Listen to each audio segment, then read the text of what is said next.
যারা জমা দিচ্ছে তারা যাবে না, ওখানেই বসে থাকো। 2004 সালে একটা কালেকশন করে বিশ্বব্যাপী বাঙালিরা।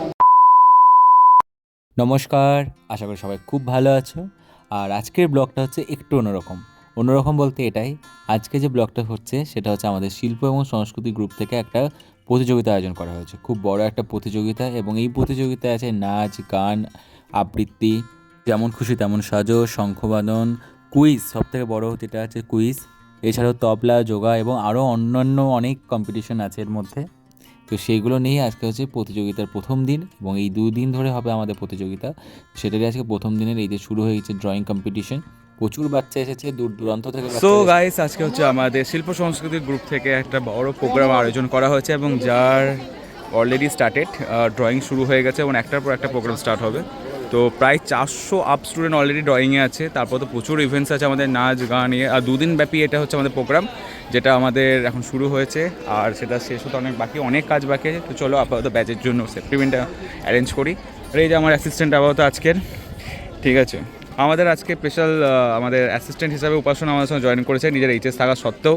বললো আমার সমস্ত সাবজেক্ট কমপ্লিট, আমি এখন ডাইরেক্ট পরীক্ষায় গিয়েই বসবো। আমরা আপাতত এসেছি সেফটি পিন কিনতে, ঠিক আছে, কানের কিনতে নয়। আন্টি আমাদের আপাতত সেফটি টেপগুলো বার করে দিচ্ছে। কত কাজ এখনও বাকি আছে।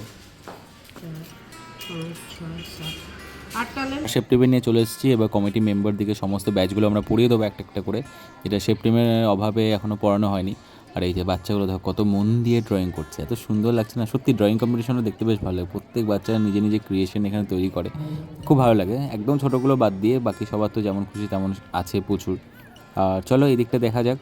আর আমাদের ড্রয়িং ছাড়া এরপর একটা পর একটা কম্পিটিশন শেষ হবে। আর খাওয়া দাওয়ার মধ্যে ব্যবস্থা আছে, খুব সুন্দরভাবে লাঞ্চের ব্যবস্থা করা হয়েছে।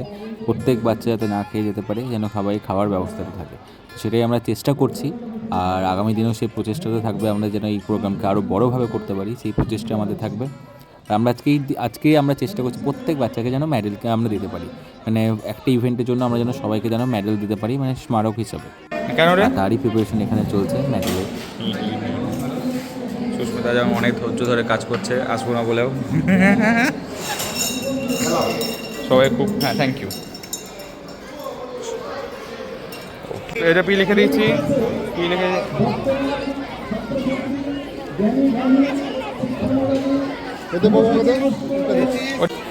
যত তাড়াহুড়ো না করবি তাড়াতাড়ি মেডেল পাবি।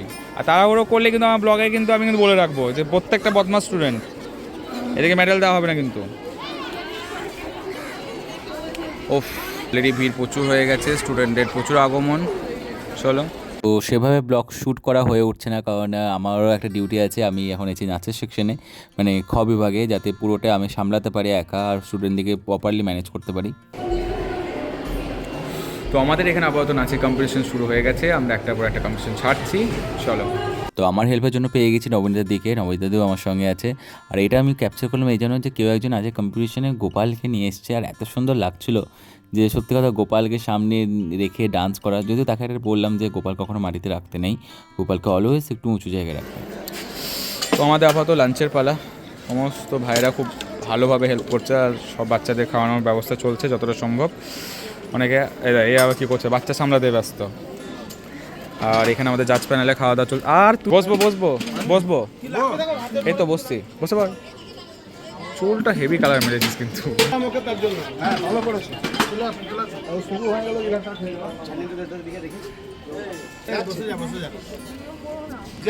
না, খাওয়া দাওয়া হচ্ছে দেখি। ওফ, অধীর আগ্রহে আমাদের প্রোগ্রাম পায় শেষের দিকে। সুভাষদা চলে এসেছে। সুভাষদার আর কিছু বলো কিছু বলো এক্ষুনি। তুমি আছো? এই কি করে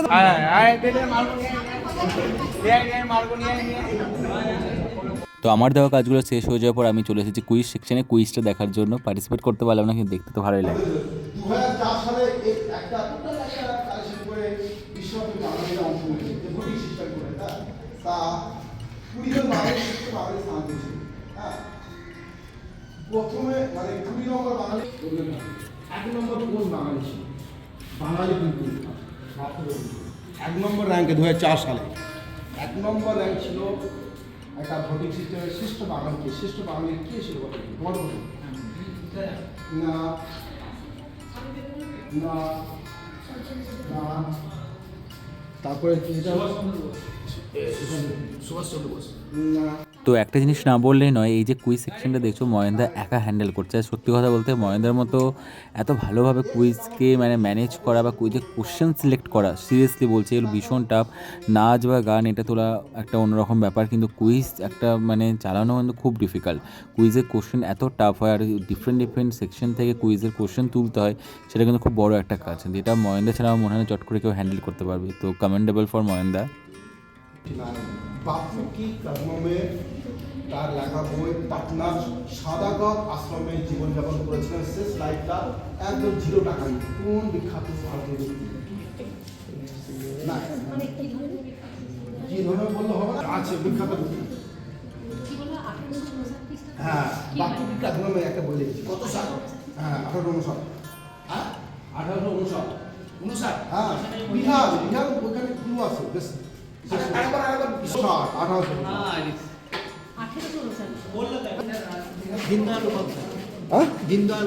না না। এক নম্বর 1900 সময় নেই। ये डॉक्टर राजेंद्र प्रसाद क्लास 5 ना अरविंद नয় বিবেকানন্দ স্বামী বিবেকানন্দ সঠিক উত্তর ক্লাস 5 এ গ্রুপ। এই গ্রুপে খাতা খুলে নিয়েছে, এই গ্রুপে খাতা খুলেছে, খাতা খুলে নিয়েছে। কাঁঠালপাড়া গ্রামে কাঁঠালপাড়া ডেপুটি ম্যাজিস্ট্রেট এবং ডেপুটি কালেক্টরের চাকরি করতেন। প্রথম উপন্যাস রাজমোহন ওয়াই। কোন বাঙালি আমি সাহিত্যের কথা বলছি? কাঁঠালপাড়া নৈহাটি ডেপুটি ম্যাজিস্ট্রেট ছিলেন কিন্তু কালেক্টর চাকরি করতেন। সাহিত্যিক মানুষ প্লাস 5।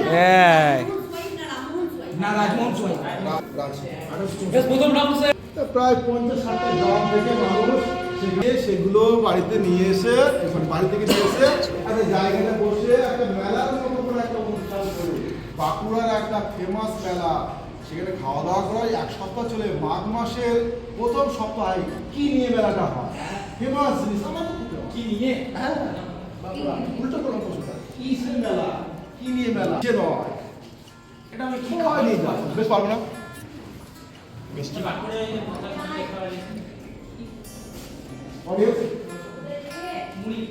সো গাইস আজকের ব্লগটা এখানে শেষ করবো। এই ব্লগের সেকেন্ড পার্টটা আমি এর পরের ভিডিওতে দেবো। আর এতটা অবধি টু বি কন্টিনিউ থাকলো, দেখা হচ্ছে পরের ব্লগে।